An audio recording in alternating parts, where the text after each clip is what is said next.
Have you ever wondered if the mythical Cupids, revered by many, are the only divine messengers of love?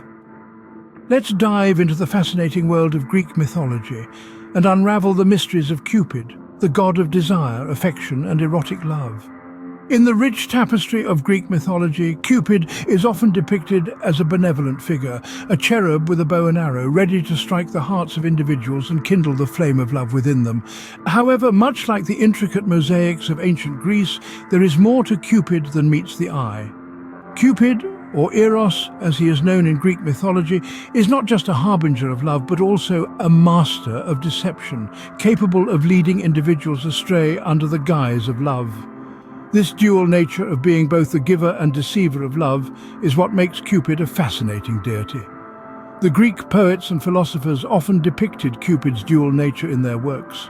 One of the most notable depictions is in the famed work, The Symposium by Plato, where Socrates discusses the two types of love, one noble and pure, the other base and deceitful, both of which are under the dominion of Cupid. The benevolent side of Cupid is seen in the myth of Psyche, where he falls in love with a mortal woman and goes against his mother, Aphrodite's wishes, to be with her. However, the darker side of Cupid is evident in the tale of Apollo and Daphne, where Cupid's arrow of love leads to heartbreak and transformation. In the realm of love, the Greeks understood that not everything that glitters is gold. They knew that Cupid, the god of love, could also be a deceiver, leading individuals on a path of heartache disguised as love. This understanding of Cupid's dual nature served as a reminder to be cautious in matters of the heart. Just as the Greeks had their own angles, we too may be deceived by the seemingly charming Cupids in our lives. Yet, it's not all about deception. There's a profound lesson hidden in these ancient Greek myths. Cupid, the mischievous Roman god of love, often depicted as a winged child with a bow and arrow, has a deceptive allure, which is no mere coincidence. This allure, this irresistible charm, is a potent symbol, a warning against the dangers of falling for superficial charm and fleeting beauty. In the modern world, this can be seen as a metaphor for our fascination with appearances, our tendency to judge a book by its cover, so to speak. We often find ourselves drawn to what's shiny and new, overlooking the substance beneath the surface. This tendency is not just a social observation, but a scientifically documented phenomenon. Psychological studies conducted over the years have shown that we humans are inherently susceptible to physical attractiveness. We associate beauty with goodness, a bias known as the halo effect. It's easy to be swayed by a charming smile or a beautiful face, attributing positive qualities to the person without really knowing them. This is the deceptive allure of our personal Cupids, leading us astray with their enticing charm. Various experts have weighed in on this. Renowned psychologists and authors have pointed out how our brains are wired to make snap judgments based on appearances, often to our detriment. The allure of Cupid is a symbol of this human folly, a reminder of the pitfalls of superficial judgments. But the myth of Cupid offers more than just a cautionary tale. It encourages us to look beyond the surface, to see the true essence of things. It's a call to transcend the immediate and the superficial, to seek the enduring and the profound. To truly understand and appreciate love, we must look past the deceptive allure of our personal Cupids. We must recognize the superficial for what it is and seek the deeper, more meaningful connections. This is not to say that physical attraction or initial charm are unimportant, but they should not be the sole determinants of our judgments or actions. It's vital to see beyond the surface, beyond the immediate allure of our personal Cupids. So who are the real angels of love, if not the deceptive Cupids? Well, let's journey into the heart of Greek philosophy to find our answer. There we discover a concept known as agape. Unlike the whimsical, often mischievous Cupids of myth, agape reveals a much deeper, more profound understanding of love. It is the highest form of love, often associated with divine love. It's selfless, it's unconditional, it's the kind of love that seeks nothing in return. The esteemed philosopher Plato in his Symposium spoke of this love as the love of the soul for wisdom and truth.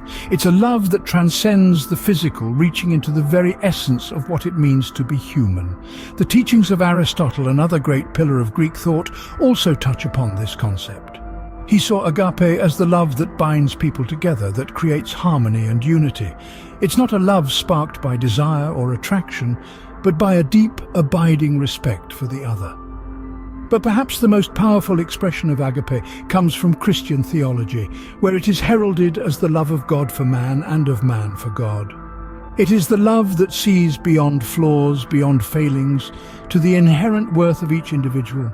So, who are the real angels of love? They're not mythical beings with bows and arrows. No, they're the ones who embody this divine, selfless love.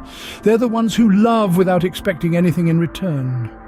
They're the ones who show kindness to strangers, who lend a helping hand without a second thought, who forgive even when it's hard.